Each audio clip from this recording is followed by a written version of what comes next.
নমস্কার বন্ধুরা, welcome to my channel SB explorer. তো বন্ধুরা, সকলকে জানাই শুভ সকাল।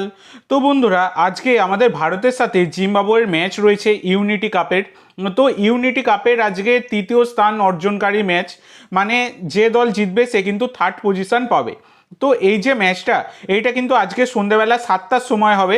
তো এই ম্যাচের লাইভের বিষয়বস্তু আমি তোমাদের সাথে শেয়ার করে দেবো। আগের দিনে একটি পার্সোনাল কারণের জন্য আমি কিন্তু দিতে পারিনি। তো আজকের ম্যাচের কিন্তু আমি তোমাদের সাথে শেয়ার করে দেবো। সন্ধ্যেবেলা 7টায় ম্যাচটা রয়েছে, সেই কারণে অবশ্যই তোমরা চ্যানেলটি সাবস্ক্রাইব করে রাখবে। এসবি এক্সপ্লোরার ইউটিউব চ্যানেল এবং এসবি এক্সপ্লোরার টেলিগ্রাম চ্যানেলটা সাবস্ক্রাইব করে রাখা মাস্ট। টেলিগ্রাম চ্যানেলটা অবশ্যই সাবস্ক্রাইব করবে, বারংবার প্রত্যেকটা ভিডিওতেই আমি বলি। তো আজকেও বলছি, লাইভের বিষয়বস্তুর জন্য টেলিগ্রাম সবার ফার্স্টে কিন্তু তোমরা সাবস্ক্রাইব করবে। আর টেলিগ্রামের লিঙ্ক দেখো ডেসক্রিপশন বক্সে দেওয়া আছে। আমি বারংবার বলে দিই টেলিগ্রামের লিঙ্ক ডেসক্রিপশন বক্সে দেওয়া আছে, তবুও বারংবার দেখি মেসেজ আসতেই থাকে যে টেলিগ্রামের লিঙ্ক কোথায়। আরে ভাই, ডেসক্রিপশন বক্সটা খুলে তো দেখো, তবে তো লিঙ্ক পাবে। পার্সোনালি সবাইকে কি লিঙ্ক দেওয়া সম্ভব? ডেসক্রিপশন বক্সের একদম প্রথমেই দেখো লিঙ্ক, তোমরা কিন্তু পেয়ে যাবে। তো আজকে ভারতের সাথে জিম্বাবুয়ের এই ম্যাচের আগে তোমাদেরকে বলে দিই, জিম্বাবুয়ের র্যাঙ্কিং হচ্ছে 130, যেখানে আমাদের ভারতের র্যাঙ্কিং 136, কাছাকাছি প্রায় বলা যায়। আর এইদিকে জিম্বাবুয়ে, মানে আজকে এই যে ম্যাচটা ভারতের সাথে জিম্বাবুয়ের, এই ম্যাচে কিন্তু রায়ান উইলিয়ামস তিনি কিন্তু উপলব্ধ থাকবেন না। তার ইনজুরির কারণে আজকের ম্যাচে কিন্তু তিনি অ্যাভেলেবেল থাকবেন না, যেটা অবশ্যই একটা দুঃসংবাদ, সেটা বলাই যায়। তো এর পরবর্তী যে আপডেটটা তোমাদের সাথে শেয়ার করতে চলেছি, সেটা একটা ভালো আপডেট বলা যায়। গতকালকে নর্থ ইস্ট সম্পর্কে একটা আপডেট দিয়েছিলাম, আজকেও কিন্তু আর একটা গুরুত্বপূর্ণ আপডেট, যেটা হচ্ছে একজন প্লেয়ার যার নাম ফারাঙ্কি বুয়াম। তো ফারাঙ্কি বুয়াম হচ্ছেন একজন 25 বছর বয়সী ভারতীয় attacking midfielder. Market value 80 lakh টাকা। বর্তমানে তিনি যুক্ত ছিলেন শিলং লাজংয়ের সাথে, এবং শিলং লাজংয়ের হয়ে এই ইন্ডিয়ান ফুটবল লিগে, মানে আই লিগ ছিল, যেটার আগের নাম আই লিগেই বলা যায়, তো সেখানে যথেষ্ট ভালো পারফরমেন্স কিন্তু এই বুয়াম তিনি কিন্তু দিয়েছেন। তো সেই কারণে নর্থ ইস্ট ইউনাইটেড এফসি এই প্লেয়ারটিকে কিন্তু টার্গেট করেছে তাদের দলে নেওয়ার জন্য।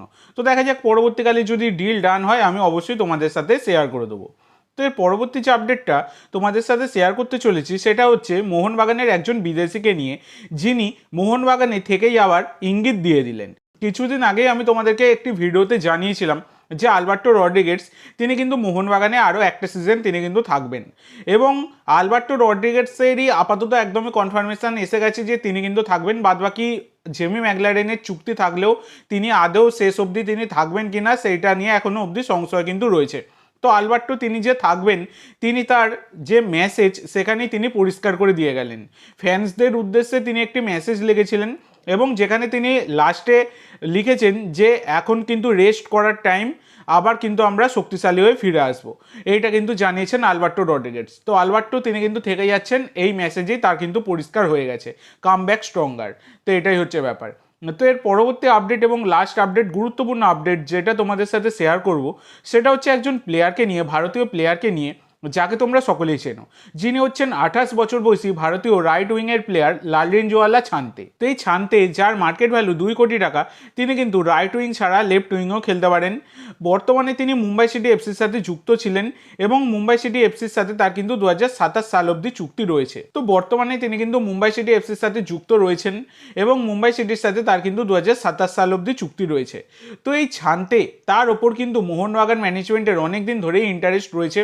তো এবার আসন্ন সিজনের জন্য আরও জোরালো কিন্তু ইন্টারেস্ট দেখানো শুরু করেছে মোহনবাগান এই ছান্তেকে দলে নেওয়ার জন্য। যথেষ্ট ভালো ইন্টারেস্ট কিন্তু শো করছে। তো দেখা যাক কী হয় পরবর্তীকালে। এই রকম ডিল যদি ডান হয়, অবশ্যই আমি তোমাদের সাথে শেয়ার করে দেবো। তো আজকের জন্য এইটুকু বন্ধুরা। ভিডিওটি ভালো লাগলে অবশ্যই লাইক করো, শেয়ার করো। আমার চ্যানেলে প্রথমবার এসে থাকলে চ্যানেলটি সাবস্ক্রাইব করো, আর কমেন্ট করে জানাও ভিডিওটি কেমন লাগলো। ধন্যবাদ।